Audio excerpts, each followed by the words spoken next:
Hey everybody, welcome to T-Roy Cooks and welcome to another Thursday Chatting with Troy. If this is your first time here, this is where I answer your questions. If you've got a question for me, just ask it in the comment section down below where you would normally leave me a comment.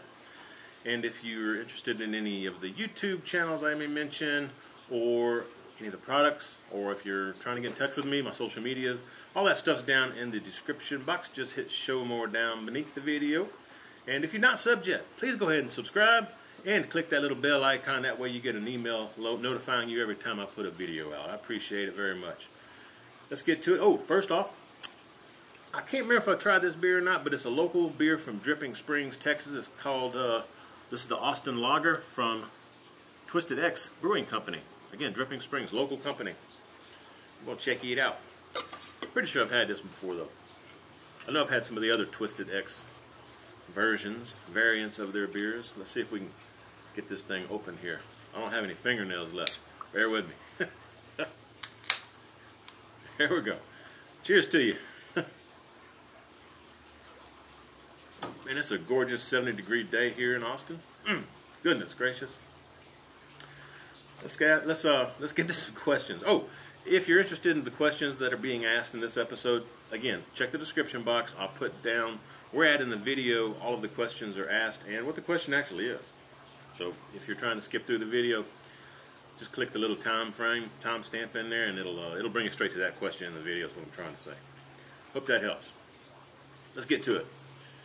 First question we have is from Smokin' Tar Heel. How you doing, Smokin' Tar Heel? He says, "Hi Troy, this is Smokin' Tar Heel from North Carolina, formerly known as Lee Setzer." Oh Lee, how you doing, brother? Hey, cheers to you, man. Didn't recognize the name. I know Lee though. You've been around a long time. He says, one of your biggest fans in the great North State. Yep, you have been around a long time. I appreciate the support, Lee. Thanks, man. He says, do you ever use lump charcoal in your Weber Kettle? And if so, what would be the advantages and disadvantages over using briquettes? Cheers to you, barbecue brother. Again, cheers to you, Lee. Appreciate the support, man. And thanks for the question. I know my brother James uses lump in competitions on his Weber Smokey Mountain.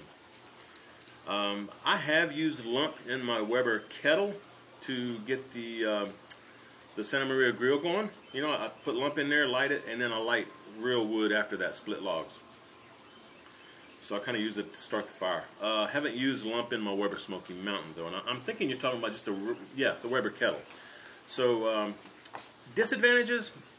If you're using lump burns really, really hot, a lot hotter than charcoal briquettes, and it can burn unevenly. So you may get places that are hotter than others, okay? And you just don't have a consistent burn like you do with the briquettes, okay? The other thing too is if you use lump quite often, or real wood, is what I'm finding out in your Weber Kettle. The charcoal grate itself, it won't stand up to that heat for too awful long before it starts bending a little bit. It'll kind of have a little droop in the middle where it got really super hot in the middle. So you may have to wind up replacing that charcoal grill grate more often than if you use just regular briquettes all the time. But they're pretty cheap, you know. So I wouldn't worry about it, man. If you feel like using lump or even real wood in your kettle, go for it, man. It's not going to hurt the kettle one bit. You just may need to get a new charcoal grill grate. That's the only downside I see, man. It's not going to hurt the paint or the metal or anything like that on the kettle itself. So, great question. Appreciate it, Lee. And again, cheers to you, brother. Here you go. Oh, got to give a shout out to my brother Jatil over in Norway. Got your hat on, Jatil. Appreciate you again for sending me the hat to me, man. Cheers to you, brother. He's got a YouTube channel. Y'all go check it out down below, folks. What's he call it? Elton's Barbecue-Pit. Or Elton's BBQ-Pit. Good guy. He's got some good stuff. And all you who are wanting some smoked salmon and stuff like that, go check out Jatil's channel. He does all kind of cool stuff over there in Norway, man. Next question we have is from L Black 1969. He says, "Hey, love the channel." I appreciate that. Thanks, man. He says, "I was wondering, have you or any of your local smokers ever built a UDS from scratch? If so, what was there a video made as a visual step-by-step process for those of us that are fairly new to the smoking realm? Keep up the great cooking. I'm learning a lot." Yeah, I appreciate that, and thank you very much for subscribing and for following this channel. I appreciate it. And for those of you that don't know, I do cooking videos every Tuesday, and I do these Thursday chats where we interact with one another every Thursday. And this is just one big cooking barbecue type community. So if you feel like chiming in on some of the questions that were asked in this episode or any of the other future episodes, if you got some feedback, a better answer than what I've got, feel free to go ahead and comment down in the comments section. And I'll usually state who it is that's asking the question. Like this one is from L Black 1969. So if you've got something to add to this, just let L Black know, hey, L Black, I do this. Just put it down in the comments section. We're just one big community. We learn off each other. We share knowledge, and I'm learning just as much as all of you are. So it's a great little community we have here, and I appreciate each and every one of you. So back to the question. Building a UDS from scratch. Yes. Yes, indeed. I haven't done the video. I haven't built the UDS. But my good friend Phil over at Daddy Cooks, he's got a step-by-step. I think it's like a 3 or 4 part video series of how he built his UDS, Ugly Drum Smoker. And I must say he's got a fine looking one too. So check out Daddy Cooks on YouTube. I'll put the link for his channel down beneath. And when you're on his channel, you just click home on his page. There's a little small magnifying glass where you see home, videos, playlists, something, and then you'll see a little magnifying glass. All right, it's just under the main logo banner at the top of his page. Click the little magnifying glass. It'll open a little search box, and just type in UDS in that box. Hit enter on your keyboard, and that will search Daddy Cook's channel for anything dealing with UDS, and you'll see it'll come up as some of the first ones there in the results. Okay, and you can do that with any YouTube channel. That little magnifying glass that's on someone's channel, if you click and search that, it'll just search their channel. Okay, hope that helps. But great question, man, and good luck building your UDS, man. Daddy Cooks, Phil, tell him I sent you. He's a good guy, man. I love my buddy Phil. All right, Great County Grilling, excuse me. And y'all go check him out. Great County Grilling. He's got some videos out there as well. Y'all go check him out. Hey T-Roy, awesome chat as always. Cheers, brother. Cheers to you. Appreciate the question. And y'all find that a lot of the people that are asking me questions, they also have their own YouTube channels. So there you go. You get a lot of people that come through here and ask me questions, just filling me out and seeing what knowledge I have to share about a particular subject. But they also have their own opinions, and I'm learning from them. Like I said, it's just, we learn from each other. So I hope y'all go check them out, show them some love though, man. Got some great channels over there. I actually like watching the younger channels myself, man. They usually put a little bit more detail into the videos, so good stuff. Anyway, Great County Grilling, he says, I got a question about lighting. I'm looking to get some cheap lighting to help my videos look a little better. What do you recommend in the $100 range? Thanks, brother, and cheers. Again, cheers to you. Appreciate the question. What I did, I got some soft box lights. Okay, they're like 2 foot by, like 18 by 24 inches, or even you can get them like 2 foot by 2 foot square, I think. But I just bought mine off of Amazon. Mine, I think the brand I got is like Limo or Limo Vision, something like that. I can't remember the name of it. It's Limo something is the brand. Newer also makes some good stuff. But check them out. They're usually going to be in the $50 to $100 range, depending on whether you want 2 light boxes on stands, or 3, or how bright, how many bulbs each of the soft box lights has. Some come with just 1, some come with 3 or 4 lights in them, so that'll add to it. Also, too, if you've got a camera that's got a cold shoe on it, on the top of it, you can also get a little small LED light. Okay, it's got like maybe 100, 125 LED lights, and if you get a nicer one, you can actually adjust the intensity of the light. But I use those all the time on my G30. The LED lights when I'm out cooking out back, and it's nighttime, a lot of time I'll turn that LED light on instead of dragging out my big softbox lights. So give that a shot too, man. Look up LED camera lights or something along those lines, and you'll find them. If I find some, I know I've got the box lights in my Amazon store, but I'll try to find one of those LED lights if I don't have it in my store yet. I'll try to add that as well. So if you want, just click the Amazon store link down in the description box, and or just search Amazon yourself. I mean, if you search through my store, it's not gonna add anything to the cost, but it will help me just a little bit, just so you know. All right, appreciate the question again. Thanks, man. Next question is from Grillin' with Grove. He says, "Hey, T-Roy, hope you're doing well, and cheers to you." Hey, cheers to you. Appreciate it. Yep, I'm doing fantastic, man. Doing real good. Let's see. He says, question for you. As a YouTube channel, do you feel like there is a certain time of day that's best to upload your videos to get maximum views and subs? Thanks, and cheers to you again. Yeah, again, cheers to you. I think y'all trying to get me drunk sometimes. All them cheers. Hey, cheers. It ain't gonna happen. I won't let that happen. A particular time to upload a video doesn't really matter. Well, I guess it does matter when you upload the video.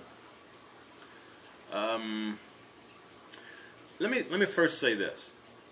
Usually when I upload a video, I don't immediately make it public. I set it to unlisted, and I give it, like I may upload it the night before. Say, I upload my cooking videos on Tuesdays, usually about 8:30 in the morning, Central Time is where I'm at. I'll upload it Monday night, okay? And I'll just leave it as unlisted. And then by the morning time, that's giving that video enough time to spread throughout the YouTube network of servers that are all around the world. You know, because YouTube's got servers in Germany, England, Australia, South America, here in the US, they've got a bunch of them. So it takes a while for your video to spread from your home location out to all the different branched off networks of YouTube around the world. So giving that video overnight to do that, that helps. Because if you, let's say you shoot a nice 1080p video, you upload it and immediately make it public. If let's say you're in Chattanooga, Tennessee, okay? You make that video immediately public. Somebody in Australia may see that you've got a new video up, but if they try to watch it, it's going to be skipping and stopping. It's not going to be full 1080p yet. It's going to probably be 720 or even worse, 240p, you know, so, and they're not seeing the full magnificent version of your video, and it's not running smoothly for them because it hasn't updated on the servers in Australia yet, or wherever they may be. I hope that makes sense. Now, the other thing with the time frame, honestly, just pick a schedule and stick to it. Your fans will find you that way. Like, if my fans see that I haven't uploaded a video by 8:30 in the morning on Tuesdays or Thursdays, they start getting me on Facebook and say, "Hey, Troy, you okay? Are you okay?" You know? I mean, they may let 30 minutes or an hour go by, but if an hour goes by and they still don't have a video on my channel on Tuesdays and Thursdays, they're hollering, "Man, you okay? You all right?" So your fans get accustomed to a certain schedule, and you dictate that schedule. Whatever you want to do is fine. I mean, if you want to upload it at 4 p.m., you know, every day, or 4 p.m. Monday, Wednesday, Friday, whatever. Just stick to a schedule so that your fans will know when to look for you, okay? So that doesn't really matter. I mean, it's based on when your fans want to watch, and most fans want to watch either during their work day or after they get home and they've eaten, okay? On weekends, a lot of time there's sports going on, you know, especially if they have kids. So weekends may not be the best time. I usually like doing a weekday myself.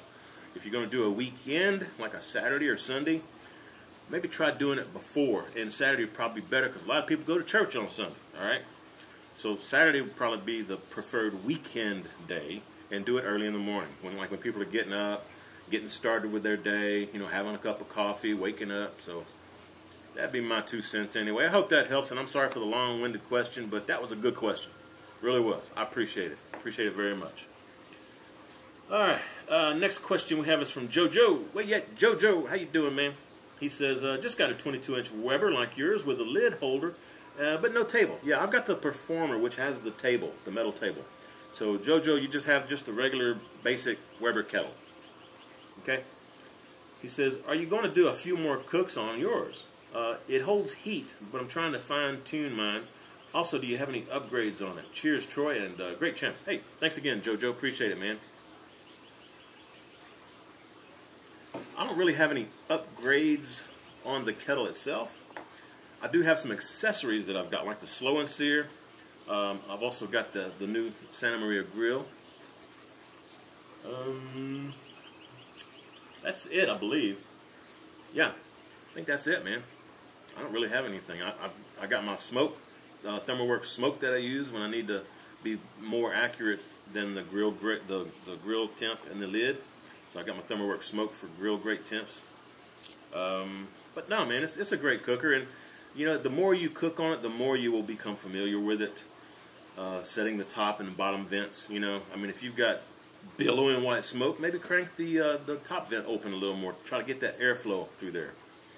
If you're not getting any smoke and you want some smoke on your meat, you know, maybe close down the top vent just a little bit, you know. But also play with that bottom vent, man, because that's where your fire is getting oxygen to keep it going. If you close it down too much, it's probably not going to continue cooking. In fact, a lot of times what I do after a cook, I'll just close all my vents. And the same thing on my Weber Smokey Mountain. I'll close all the vents.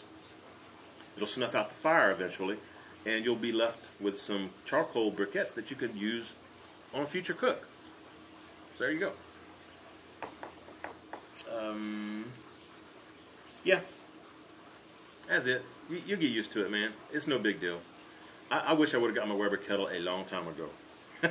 I've only had it since this past May. Karen got it for my birthday. Man, I love it. I love it. It's so versatile. You can do all kind of stuff with it, and you can buy all kind of accessories to go with it too. It's a fabulous cooker, man. But I still like my other ones too. I love all of them. They all have their place. All right, let's see. Next question we have here is from Jay Bird. What's up, Mr. Jay Bird? How you doing, man? Jay Bird says, hello, Troy. We're watching your chat as usual. I appreciate that very much, Jay Bird. He says, I got a question regarding the grate level thermometers. He says, I use a pair of Accurite thermometers and use two 2x2-inch blocks of wood with the points of the thermometers going through a hole I drilled in each of the blocks. The question is, once the blocks of wood heat up, would that affect the reading I get from each thermometer, ultimately giving me false readings at the grate level, or would the little metal clips be better if I can find them? Ooh, Lucy. Hang on, let me get my thermopen. Hang on.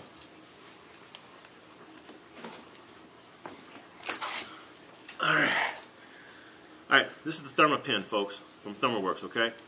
Now, if you look at the point on this thing, that part right there, that is the only part that actually reads temps, okay? That very tip end right here, okay? If you're putting your probe, and this usually works with grill grate probes as well, the tip end is where the reading comes from, okay? So you're not getting any temp readings on this section, all right? Now, I could be wrong about the Accurite. I really don't know that much about them, but I know at least on the ThermoWorks, the tip end of the probe is where you get the readings from, okay? So if you've got the probe going through a hole in a block of wood, and you have the tip end poking out of the wood's not going to affect the reading on that temperature probe. So I think you're good to go. And also, too, folks, when you're testing meat temps, internal meat temps, you know, you got a thick slab of steak or something, put that so that the very tip of your thermometer is actually in the middle of the meat, okay? Don't put it all the way through like that, because you're reading the bottom where the grill grate is down here, all right? Fire's down here, you know, so don't poke it all the way down through there. Poke it so that it's halfway. And if you need to, you know, pretend like this is a wall, you know, just put your meat probe like that so that you can tell how far down to go with it. Like if I want to go in at an angle, I'm going to go in like that. I'll find the middle, I'll mark it, and that way when I take it out, I can't see what's inside the meat, but I can go that far, and I know that I'm accurately in the middle. So, little tip from old T-Roy. Hope that helps. Great question, though. Thanks, man. I think you're good to go. I don't think you need to use the metal clips. If you want to, fine. All the better. But Even a potato would work, okay? You know, get you half of a potato and use that to hold your real great temp probe. That's a long-winded one, too. Cheers to you, everybody. Thanks for the question, Jay Bird. All right, we got a question here. Oh, it's my dear friend, my sister down in Florida, Booger. Booger 500 US. Booger, you getting real close to 10,000. Folks, I've got like 85,000 subs. I pray and hope that some of you who are not subscribed to Booger yet will go ahead and subscribe to Booger and help her out. She's almost at 10,000. Let's see if we can get her past 10,000, folks. You can do it. Go for it. Show Booger some love. Her channel is Booger 500 US. Link is below in the description box. Booger, let me know how you're doing after next week, all right? Anyway, I thank all of you who do go subscribe to some of the channels that I mentioned. They're great channels. Booger is a dear friend. Her and her husband, Tom, man, they're fabulous people. In fact, me and Karen are going to go see Booger later this summer. That should be fun.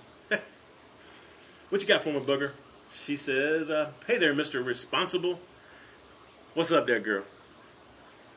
She says, chin chin. Aha. Booger's from Canada, y'all. Chin chin is, I think it's French for cheers. Cheers to you, Booger. Chin chin. All right, Booger says, question for you. Crab legs or crawfish? Crab legs or crawfish? What's your favorite? Smooches to my Care Bear and you. Ah, mwah, mwah. There you go, Booger. Crab legs or crawfish? I tell you what, I personally like crawfish, but Karen doesn't like them as much as me, so crab legs for Karen, crawfish for old T-Roy. There you go. And again, chin chin to you there, Booger. Hope you're doing well. Give Tom a hug for me while you're at it. Appreciate the question, Booger. Hope to see you soon. Oh, call me, Booger. Call me. We need to talk about when we're coming up there. Me and Karen going to fly out there and see y'all, but I need to know a particular day when it's good for you, so call me, let me know. Chef Hits the Fan. That's a cool name. Says, do you ever soak wood blocks in water and add it to your Weber Smokey Mountain? No, I don't. I don't. If I'm using wood chips, yes, I'll soak them for about a half hour, 45 minutes. You know, wood chunks, no. The wood chunks will not absorb the water. Okay, so you're not helping anything at all. You're not making the wood last longer. You're not producing more smoke. There's been plenty of tests on that subject, and wood will not absorb water fast enough to make any difference because it's a solid block of wood. But again, wood chips are different. Appreciate the question, and cheers to you. Another YouTuber here, Barbecue Pit Dog. Y'all go check him out. Link is down below. All right, he says, hey, T-Roy, this is Rob at Barbecue Pit Dog. Cheers to you, brother. Cheers to you, Rob. Man, I just watched one of your videos last night. Which one was it? You was doing some pulled chicken, I believe. That looked good, too, man. Some good stuff. That's funny you gave the dog the whole sandwich at the end of it. I'm pretty sure that was your video I was watching. That was funny, man. All right, he says, love the Thursday chats. I learned so much. One question. Does Texas Post Oak make a difference in flavor when smoking brisket? Cheers again. Yeah, Rob. Cheers to you, bro. The Post Oak is mainly used for brisket here in central Texas, around the Austin area and the Hill Country area where I'm at. If you go further south or west in the sandy areas of Texas, they're using, or down towards closer to Mexico, they're using mesquite because mesquite grows like a wild weed out there. All right, we would get some mesquite here too, but Post Oak grows more readily here, where I'm at in central Texas. The Post Oak, I personally like the flavor of it on brisket better than mesquite, but Post Oak and pecan are my two favorite. Okay, like right now I've got pecan. Next time I order half of a, what do you call it, cord of wood or whatever I order, I'm going to get Post Oak. I just switch between the two because I like the flavors of both. And I really love the flavor of the Post Oak as it's burning. I mean, especially when you get some of that bark on fire. That's some good smelling stuff, man. But again, pecan and Post Oak are my favorite. Post Oak, again, it's mainly used here in Central Texas, and that's where you get that, like Franklin's barbecue type flavor in your brisket, because he's using post oak. Okay, if you go out to East Texas, you know, Longview or Houston or someplace like that, they're going to be using different wood. They're not going to be using post oak. They probably use pecan, in fact, because pecan's more readily available on the east side of Texas. And again, mesquite down south and down west from Austin. I guess it's kind of like out in Georgia, they use peach wood, you know. Kind of use what you have locally. That usually works out best. Plus, it's cheaper. It's cheaper for you to get a hold to. And Lucy and Fifi's chasing squirrels, y'all. Anyway, I appreciate the question, Rob. Thanks, man. Next question is from my good friend Jeremy, 1982. How you doing, Jeremy? Cheers to you, brother. Jeremy says, "Hey, Troy, I love the new edits on the chat. They look real professional." Hey, thanks, man. In fact, I'm trading the camera view on this one as well. Last week I had the camera over that way behind the computer, behind the Mac. Now I've got that camera set up over here. So you're getting two different views, and this is a wide angle. This is more of a close-up. And I still got my microphones and my 744T and all the bells and whistles hooked up and everything. I still got my chimes going. Anyway, I appreciate the feedback, man. Thanks, Jeremy. He says, "I got a question for you. I just picked up an old Country Picos offset smoker. Cool, man. Same one my brother's got. Moonshine's Roadhouse. Y'all go check him out. In fact, Moonshine just put up a video 2 or 3 days ago. He cooked brisket on his Picos, old Country Picos. Y'all go check it out, man. Link down below. Let's see. Where was I? Oh, Jeremy says, "I've heard that in order to burn a clean fire, you should always leave the exhaust stack wide open. Any adjustments needed to control temps should be primarily done by adjusting the amount of logs you're burning, along with the intake vent. What are your thoughts on the exhaust stack being left wide open?" Jeremy, about 99% of the time, I do leave my stack wide open. That's how I learned how to cook on my Yoder Wichita. But after going and visiting the Yoder factory and having that tour that I did, in fact, if you're not familiar with that video, I'll put it up here for you. They gave me and Justin, actually, from Baby Back Maniac, they gave us a private tour of their facility where they build all of the Yoder smokers, including the pellets, okay? It was fabulous. In fact, it was the owner's son, Josh, that was carrying the camera and doing the shooting of the video for me. So, got to thank Josh for that. But, where was I going with this? Oh, while we were there, I was talking to the foreman, you know, the guy that runs the warehouse there, the main guy, and he was telling me about how to learn how to control the pit using both the intake and the exhaust. You know, let's say for instance you've got no smoke that you're seeing at all. I mean, you're supposed to get like a clean blue type smoke, clear blue smoke, instead of a puffy white smoke. But if you're not even getting that clear blue smoke, maybe you got too much airflow. So close that exhaust just a little bit.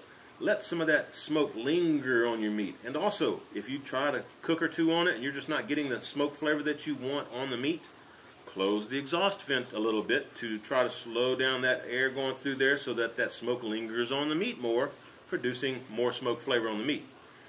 Now, you don't want to close the exhaust too much because at that point, your smoke that's in the cooking chamber is just going to sit there and spin around, and it's going to over-smoke your meat and make your meat taste bitter. So you're trying to avoid that. Plus, if you don't have good airflow, that's when you start getting the billowing white smoke again. All right. Now, you do get some white billowing smoke when you first add a new log to your fire, unless you preheat the wood, which I usually don't. But you can preheat the wood to avoid that. But yeah, the main temps are adjusted by the amount of wood you're using, you know, how big a fire you've got, and the intake. Wind has a factor on that as well. So if you've got wind coming into your intake, you know, let's say your firebox is facing north, okay, and you've got a nice north wind coming in heading south. It's going to hit that firebox intake, and it's going to blow air through your pit faster than you would want. So you may want to either close down the intake or close down the exhaust or spin your pit around. But it's always better to have the wind going from the firebox up through the the smokestack at the end, you know. So start at the firebox, go all the way up through the stack. That's the normal airflow pattern on an offset. And them dogs still going after them squirrels. But yeah, man, just 99% of the time I'm wide open. And it works for me. Works fine. Great question. Appreciate it, man. Got another YouTuber here. Sal, the Root Boy Cooks. Y'all go check him out.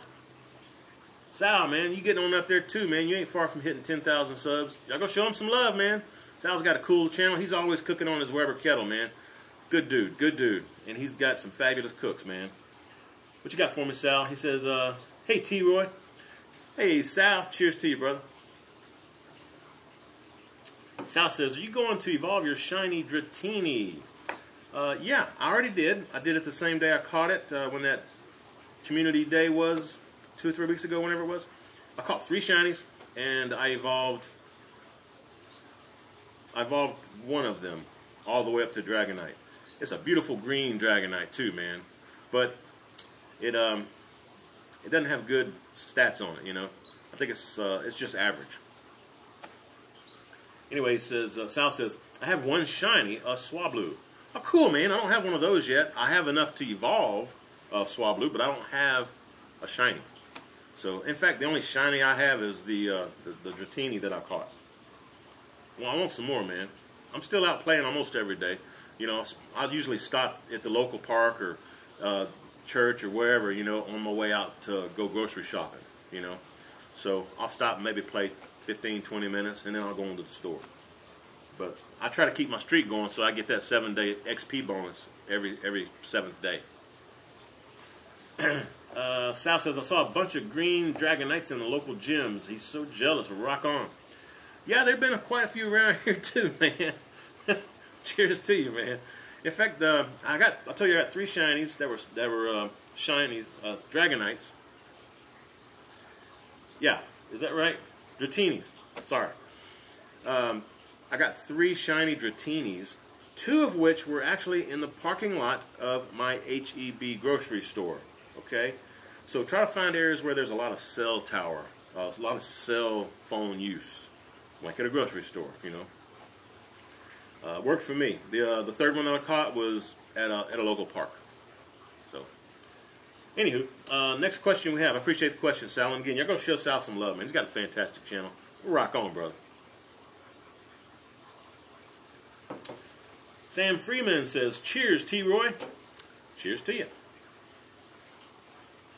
All right, what you got for me, Sam? He says, I'm an Aussie living in India with very limited equipment available. Love watching your videos to give me ideas to use here. Very cool. Cool, man. Appreciate the support, and I'm glad I can help in any way, you know. He says, what's your thoughts on spatchcock versus whole when doing chicken on the Weber? Keep up the great work, mate. Hey, cheers to you again, mate. My buddy Sam. On the Weber Kettle, is that what you were asking about? You didn't say Weber Kettle or Smoky Mountain. I'm assuming the kettle. If you're going to be cooking indirect, I prefer doing beer can chicken. All right, a whole chicken. Beer can, my favorite. Where you stuff beer can or some other liquid, you know, in a can in the cavity of the chicken and stand the chicken up and just let it slow cook. If you're going to cook hot and fast, spatchcock it. That comes out fantastic as well.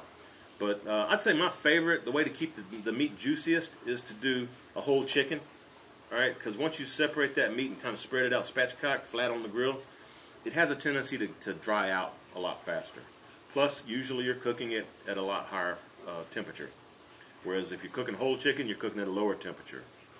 So anyway, they're both good. You know, it just depends on how much time I've got actually. But beer can chicken is my favorite. All right, folks, I think that's all we got for today. I do appreciate all of you, and I appreciate all of you, and I appreciate all of you. I don't have a camera over there. I'm just messing with you. But anyway, I appreciate all y'all doing, asking questions, joining me every week. Again, I love doing this. I love interacting with all of you guys and gals. So if I've helped you, please help me keep coming to you, man. Y'all show me some love. Hit that description box down below. Just hit show more. Show some love to all the YouTubers I mentioned.